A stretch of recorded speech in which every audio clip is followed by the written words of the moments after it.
Hello everyone, welcome to our daily market analysis. And today is the 24th of August 2023. So we already have some PMI data, which almost all of it is not good. Yeah, the data is not good. There are some quite surprising data is from France, which are their flash manufacturing is expanding, rising. Meanwhile, their services is lower, which this shown there's some balance there, 46.7 and 46.4. So that's not a good number from the European side, but the German is also lower. It's also below 50, and the manufacturing also still below 40. So it's not also good for the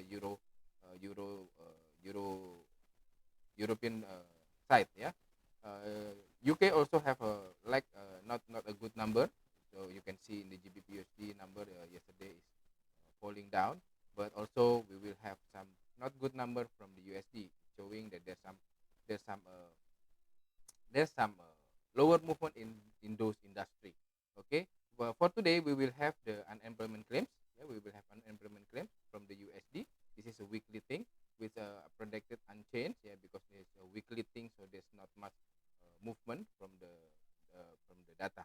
Okay, so because of there's no much data on the unemployment claims for today, so I'm going to discuss about gold for today. You can see gold here that the stochastic, yeah, the stochastic is here, is already inside the both area over area, and trying to still moving higher. You can see that the price is moving higher. My resistance level is at 1925, which I'm expecting it will be reached for today.